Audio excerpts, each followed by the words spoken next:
We have a very small budget in comparison to like a New York City Ballet or ENB or SFB, Boston Ballet. You know, these huge companies with these huge budgets. And if I'm able to, since I've been here, I have brought in 90% new choreographers. Black, white, Latino, Asian, everything that you could think of. 70% of them have been females because they still need, you know, I still feel like there's a lack of female choreographers in ballet. And so I'm like, if I'm able to do this on my small 1.5 budget with my staff of 3 people, you know what I'm saying? Yeah. If I'm able to do this, there's no reason why a company with a budget of 20 million plus can't do the same thing. Hello, and welcome to Art Restart, where we learn from artists who, wherever they work, whatever they make, are shaking up the status quo in their fields and in their communities. I'm Piercarlo Talenti, the producer and editor of this podcast, which is brought to you by the Thomas S. Keenan Institute for the Arts at the University of North Carolina School of the Arts. In this episode, we'll be speaking with choreographer Malik, who is the artistic director of Madison Ballet. Now look, I love a happy story, especially when it's about the success of a contemporary performing arts company, because we all know the headlines: shrinking audiences, tight budgets, companies playing it safe just to survive, barely. So when I hear about a ballet company that's actually growing its audience, taking artistic risks, and leaning into change rather than retreating from it, I perk right up. And when that story is unfolding not in New York, Chicago, or San Francisco, but in Madison, Wisconsin, I pay even closer attention. Which is why I was really looking forward to speaking with Before stepping into his leadership role at Madison Ballet, he built a 25-year performing career as a dancer and eventually a choreographer with companies including Cleveland Ballet, North Carolina Dance, BalletX, and Ballet Hispánico, shaped by training at the Joffrey Ballet School and the Alvin Ailey Dance School. This man knows his art form from the inside out. He also continues to serve as the artistic director of Ballet Boy Productions, an organization he founded in 2007 that provides young men of color access to classical and contemporary ballet performing opportunities, and that also offers training and mentoring. Over 4 years ago, arrived in Madison with a bold vision that included longer contracts for dancers, contemporary programming alongside the classics, and a broader range of choreographic voices. 6 months into his tenure, he had to step into the position of interim executive director and found himself running the entire organization. That's a lot of change in a very short time. And yet, the audience is growing. Madison Ballet is a hit. I'm also happy to say that the UNCSA dance students and community will get to learn from in person when he comes to Winston-Salem to choreograph a new work this spring. So I started off our interview by asking him what it felt like to lay his initial vision in front of the board when he was just interviewing for the position. How did he handle the pressure of knowing just how much was at stake?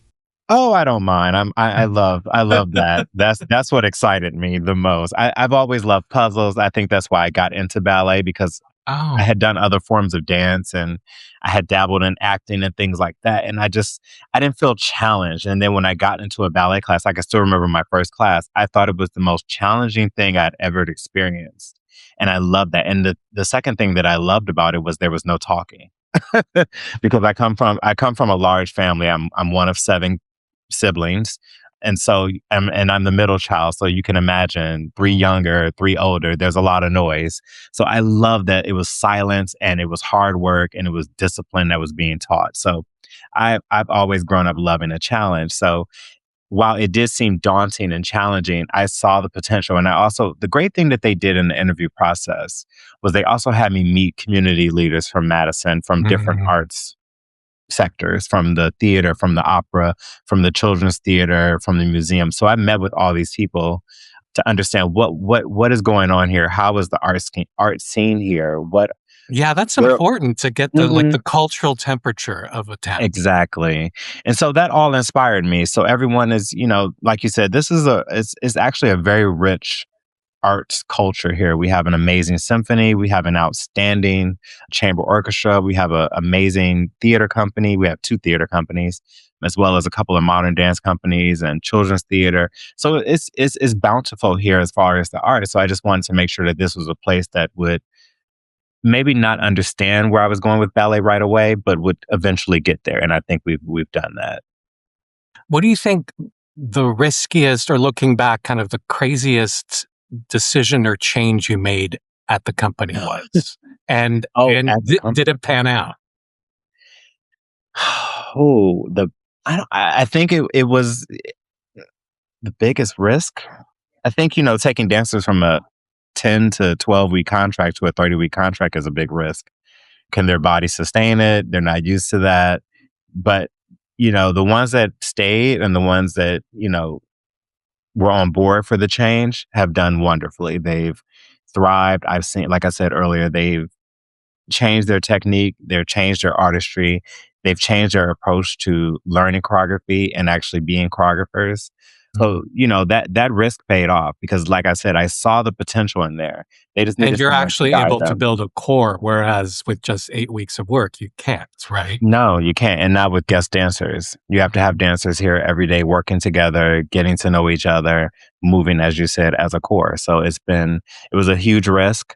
I think the second biggest risk was the programming that I was presenting to Madison. I wasn't quite sure where the temperature was. Was it a classical based city, that wanted to see classical ballet and story ballets? Or was it more of a contemporary city that wanted to see new works and maybe even see the classics presented in a new way? So in my first season and a half, we did a varied mixed rep program where we did Paquita mixed with brand new contemporary work. And what we did was we started surveying our audiences after each show and asking them for honest feedback. And what I got back was like, they were excited to see the classical ballets and they thought they were done lovely, but they were most excited about the contemporary repertory that we were doing. So that gave me an inclination that we can actually utilize this and build this community up to be a repertory company that doesn't have to focus on Cinderella, Swan Lakes, and so forth and so on. We could actually do new works, be new voices, and be a reflection of the communities that we serve. And it's been going great so far. But that was a big risk at first, the programming that I did. What do you think your biggest artistic success has been since you took over? Oh, it has definitely been getting the community to come to more than just the Nutcracker. Wow. But is there one piece in particular that you think was like, oh, this really exemplifies what I wanted to achieve with this company? Like, you mean a ballet? Mm-hmm. Oh, yes. That was a couple years ago. I did a brand new ballet called Hallelujah Junction to the music of Hallelujah Junction by Adams. It was on a mixed bell program with the second act of Giselle. And so that's what really let me know, okay, this is the direction we need to go in. So they thought Giselle was lovely and wonderful, but it sounded like a rock concert when we took the curtain down for Hallelujah Junction. It was a standing ovation. It was woots. It was hollers. It was so loud in there. And my rehearsal director turned to me and he was like, wow, that's a hit.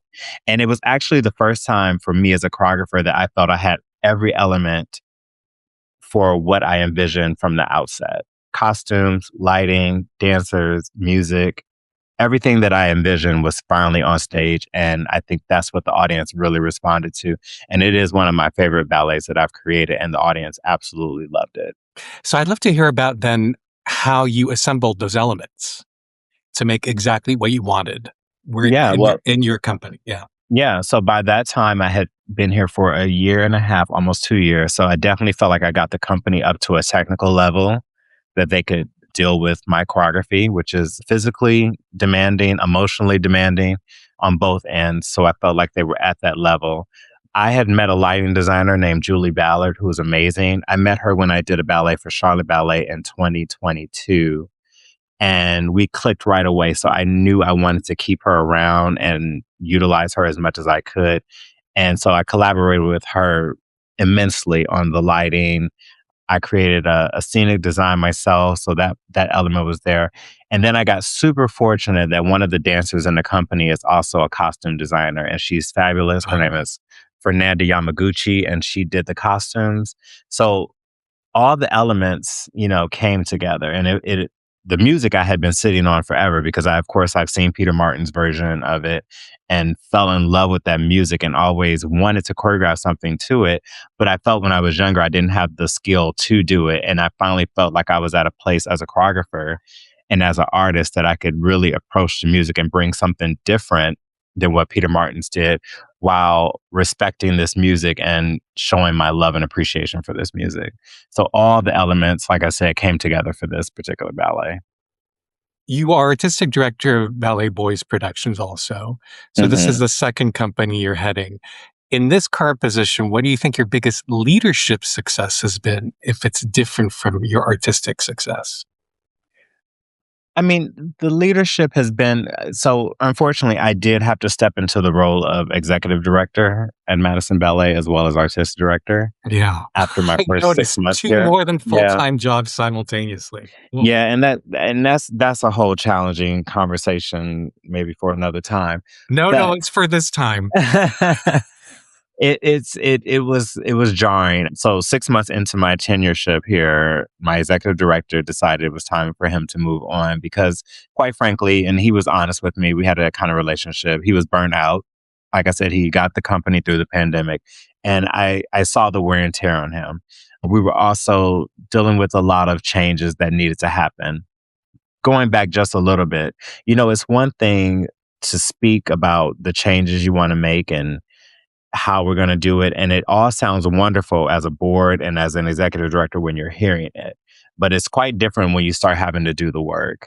So I will say that the board that we have now, the small staff that we have now are the people that have really put in the work and wanted to and believe in the vision that I have. And we work diligently to make this happen. So stepping into the role of executive director and artistic director, that brought on a whole new plethora of challenges and obstacles and things to overcome. So I think the biggest thing for me in my leadership was that I was able to transition us through that without having any layoffs, without having any financial difficulties.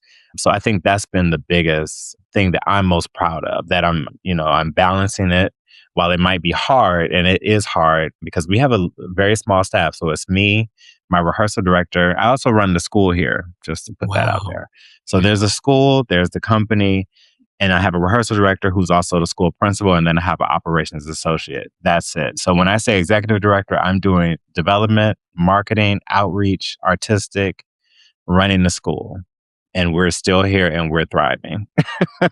But there's only so long you can do all of that. Oh, right? Absolutely. Okay. And we're all aware of that. The board is aware of that. We are looking for an executive director. We are looking for a marketing director and a school director as we speak, because in order for us to, because what we're doing right now is we're maintaining, but for order for us to grow, which is the ultimate goal, this is the end of my 4th year here, going into my 5th. It's time to start another 5-year strategic plan and really set out some strong, ambitious goals for that. And we need to have a staff and a crew of people that are ready to do that. So we're aware of that, and they're aware of that. I've voiced my, that I need this. This is what has to happen. I am glad I've been able to successfully do all these roles for the past 3 years. Yeah, and I'm glad I've been able to do that, but I told them, and they understand that this is not sustainable, I love that we're talking about that transition, because on this podcast, I've talked to a lot of arts leaders who are changing things, but we always kind of talk about the before and the after. The in-between, we don't really talk about. Yeah. So I'd love to hear more about if you have any advice about dealing with that and the actual point of transition. Oh, do I have any advice for that? I think you have to be someone. I mean, I wouldn't have taken it on if I knew I couldn't do it. Why did you know you could do it? Because, like I said at the beginning, I love puzzles. I love solving things. So that's all it was to me. It was a way to figure out, okay, this is the puzzle we have. It's all scattered out. How do I put all these pieces together and make it work with what we have. And I'm also very honest. If I'm at a point where I am absolutely burned out and I can't do it, I express that to my rehearsal director. I express it to the board. I express it to my other staff member. And we find ways in which maybe they can step up and take on this and take on that. And some people on the board are willing to step in and do some things. So, I'm fortunate in that part that I'm very honest about our needs and what I need. So I don't get to the point where it's just complete burnout and I'm walking out the door. But I think the biggest challenge with any transition is just, maintaining your, yourself. You have to maintain your mental, you have to maintain your spiritual and your physical. And those should never, I'll never sacrifice those for any organization. So, I think it's important. I mean, we talk about, it's a huge conversation on mental health for dancers now, but it's also for the artistic staff side. Right. Because a lot of people, they see the beauty on stage, they see the dancers and have no idea the tremendous amount of work and how much sacrifice it takes behind the scenes to make these performances happen, to make those outreach shows happen, to make the school run, So I advocate for arts leaders also that we are human beings. I tell my dancers and I tell my staff, my favorite thing to say is, allow me some grace, because I'm only human, and I know I seem superhuman because I'm up here doing 14 different jobs and staying up till 2 or 3 in the morning to make do grants and things like that. So when you see a mistake on the program or you see a mistake on the schedule, don't come in attacking. Right. Or a mistake in my behavior. Or that, because there, especially in the beginning, there were moments I'm very honest. There were moments where I snapped, because I was like, it has to be this, and I would walk away and I would come back and I would apologize, and it was very few moments like that. But those few moments that's my human side. That was the side where it was at its limit, So I now try to be conscious of that and realize when is that coming, so I can take myself out of it and have a moment. So I'll either go to therapy or I'll go to the gym, or go for a run, or do something to replenish my spirit. You said something about when you were creating your own company, that not only were you asking your dancers more physically demanding things of your dancers, but also emotionally demanding, which I loved hearing that. I don't often hear artistic leaders talking about the emotional demands they place on their artists. Yeah. Because I grew up in a crazy kind of world. I grew up at the Joffrey Ballet School in New York City right before they moved to Chicago, and for 3 years after they moved to Chicago. So I was brought up in the true Joffrey Ballet idiom. And then on the flip side of that, I would do all of my morning classes at Joffrey, and then I would take my college courses at the new school during the afternoon. And then mid-afternoon to evening, I would go to Ailey, and I was on scholarship there. So I was going to 2 different schools at the same time while going to college. And it was primarily because I had a good technique before my parents made me go to college, because they were like, we're not supporting you if you don't go to college. So that's a whole nother story for another day. But so college was in the middle of going to these 2 schools, because I had only ballet training prior to college. So I have a strong classical base of technique.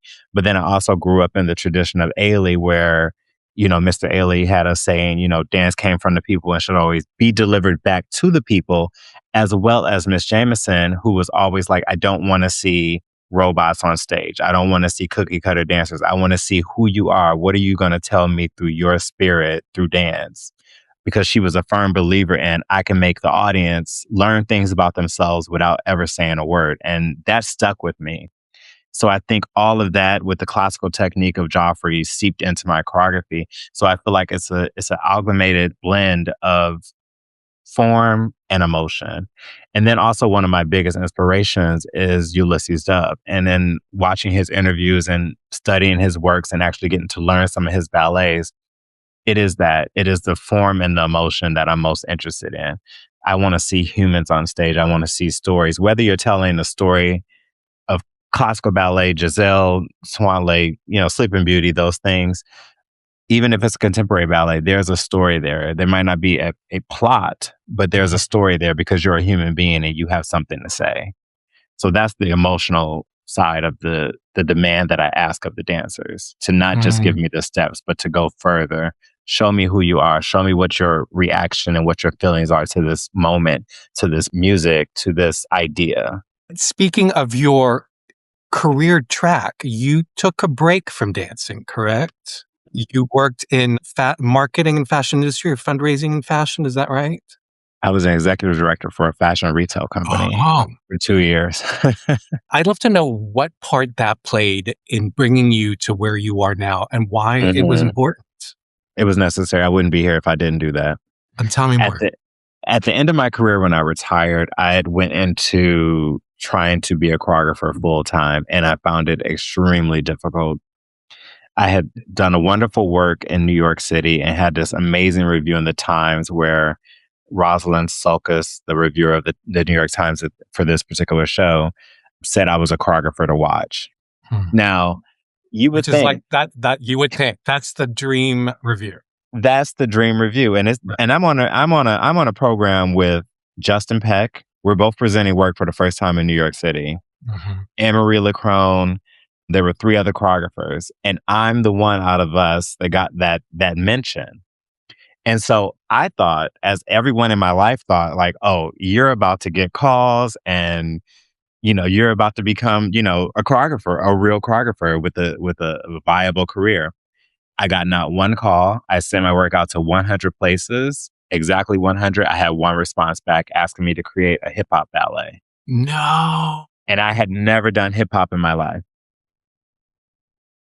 So I was disheartened, to say the least. Yeah. And I said, I love this art form too much to start to hate it. So I said, I'll just take a break. So I took a break. First I started in fitness. I became a personal trainer, and then I became a manager of a $1 billion actually corporation, TSI. I became a manager for that within 2.5, 3 years, and did nothing with the arts. I wouldn't go to shows. I wouldn't talk about dance. I wouldn't talk about anything that had to do with the arts. That's how much of a break. I needed a full removal from that life.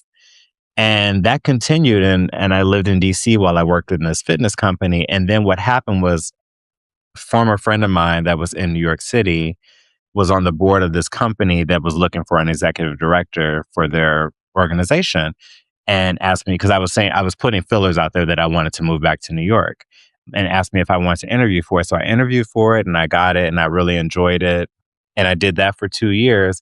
And then 2018 going into 2019, I got a call from Dance Lab New York, an amazing organization that does a plethora of things within engaging choreographers and giving them opportunities. And this was at the start of the lockdown, where we were all on Zoom. And he asked me if I wanted to do something with the organization on Zoom. And he explained that I would be, at home on my camera, and they hire 6 or 7 or 8 other dancers, and they're at different places all over the world in their homes. Now, I had never used Zoom before. Definitely never used it to create a ballet before. And I was like, I don't know. I haven't choreographed in like 3.5, 4 years. I don't even know if I want to venture back into it, because he had seen my work and he remembered me, which was lovely. And he said, well, just take a few days and think about it. And I slept on it for like 2 days. And then I just thought, here we go. It's another challenge. It's another obstacle. Here's something that might, be fun. And if it's fun, then great. If it's not, then hey, you tried. So I said, yeah, I'll do it. I've never done anything on Zoom, so I just want to warn you. And he was like, it's fine. It's fine. We're all learning at the same time. And so that was the first thing that I got back into the arts, while simultaneously still being executive director for this fashion retail company. So I would do my day job, and then I would go, I would switch from that computer. Then I would go onto my personal computer, log onto Zoom, and start creating.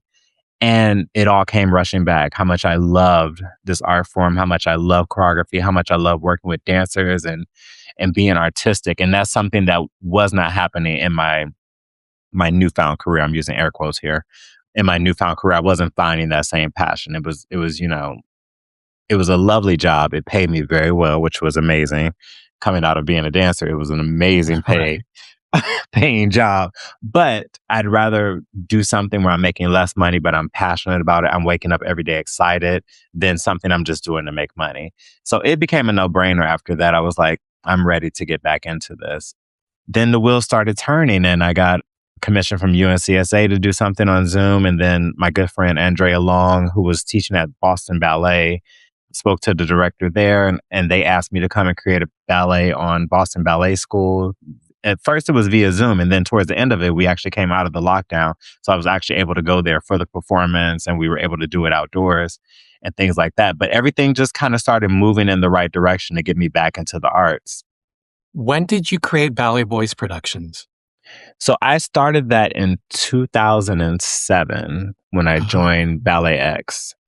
And the reason I did it was because, and at first it was just mentoring. It was just a means to give young men of color a possibility for mentorship because that was something that I severely lacked in my career. I made a lot of mistakes, burned a lot of bridges that are now repaired, but I made a lot of mistakes because I didn't have that kind of mentorship. I didn't know how to navigate and how to be a professional dancer. I didn't go through a trainee program. I got hired into Cleveland Ballet when I was 16 as an apprentice. Wow. And it just kind of kept going. And even in college, it sounds like you didn't learn, you were learning the dance, but there's something about like the playing the game or interpersonal skills that you did. Oh, all of that. I didn't know anything about like taking care of my body. I didn't know anything about, like you say, interpersonal relationships, how to act in a room with a choreographer, how to act, how to retain stuff, come back the next day and be ready to move on. Well, at 16, who knows? Right. I didn't know any of that. And I had nothing in training had, prepared me for that. And so also, like I said, I didn't have anyone to talk to about this stuff. Like, what the hell is going on? What am I doing? So, a lot of my career was go figure it out, go figure it out, go figure it out. So like I said, there was a lot of, it was a bumpy road. It was a bumpy career. And I'm lucky that my talent kind of got me by, but definitely I could have gone a lot further if I had some mentorship in my life, I believe. So I wanted to create an opportunity for young men of color to have that. And so it was myself that started it. And I would reach out to other professional ballet dancers and ask them if they would be mentors for guys and male identifying dancers. And it was really great. And then that slowly turned into, well, I could use this as a way to also give them performance opportunities. So I started choreographing on them and then started doing shows and we did outreach and we did this and that. So it kind of just grew out of the necessity of giving back and giving people things that I thought I needed when I was a young starting artist. Well, given what you've just told me about getting that amazing New York Times review and being the one choreographer whose only offer was a hip hop job, that it sounds like for a Black choreographer, there are still some roadblocks. Hurdles. Right? Yeah, it's hurdles for sure. And that's another reason why I was happy to be able to take this position because I said, now I can really do some work, which is so interesting. I find it so fascinating being on the other side now. Dealing with budgets, like we have a very small budget in comparison to like a New York City Ballet or PNB or SFB, Boston Ballet, these huge companies with these huge budgets. And if I'm able to, since I've been here, I have brought in 90% new choreographers, Black, white, Latino, Asian, everything that you could think of. 70% of them have been females because they still need, I still feel like there's a lack of female choreographers in ballet. And so I'm like, if I'm able to do this on my small 1.5 budget with my staff of 3 people, you know what I'm saying? Yeah. If I'm able to do this, there's no reason why a company with a budget of 20 million plus can't do the same thing. And it's literally not that hard. You literally can go on Instagram, YouTube, and you can discover a world of choreographers that are ready for the opportunities to create. And I don't want to take away opportunities from Justin Peck or Christopher Wilden or any of them. We all deserve to have our work shown, but the playing field needs to have diverse voices. It needs to reflect the world we live in, I believe. And there's no better way to do that than give those opportunities. So I'm so grateful that I'm in a company where I'm able to do that. And I've stood by that. I still stand by it. We have an all-female choreographers program coming up in April that has, it is a true diverse program. And I'm so proud of that. And I'm just proud of all the work that I've been able to bring in here and give choreographers opportunities that I knew I needed and deserved, and I'm not afraid to say that. It sounds cocky. I don't really care. I deserved and still deserve opportunities to create. And this is just based on reviews, which I don't read, but others read and they get back to me. But reviews and your long experience. Diverse experience. You know, I'm like, and as my one friend said, you're not creating crap. She literally says that to me like every other week. She'll call me. That is a best friend's highest compliment. Actually. I know. And let me tell you, this is a person of very high standards. Like her standards, I mean, she danced for New York City Ballet for years. She danced for Dance Theater of Harlem as a principal dancer for years. Her standards are extremely high. And she said, you're not creating crap. Your work is actually good and beautiful and needs to be seen. So I'm still fighting for myself as a choreographer to have those opportunities to create on larger companies and global companies. But I'm doing my part here at this small little company that I have to at least put a dent in the landscape. If you'd like to learn more about Ja and read a longer version of this interview, just head to uncsa.edu/artrestart. And of course, be sure to hit the subscribe or follow button to be notified when the next artist interview is ready for your enjoyment. Our theme music is by Shanghai Restoration Project. I'm Pier Carlo Talenti, and on behalf of the Keenan Institute for the Arts, thank you for listening.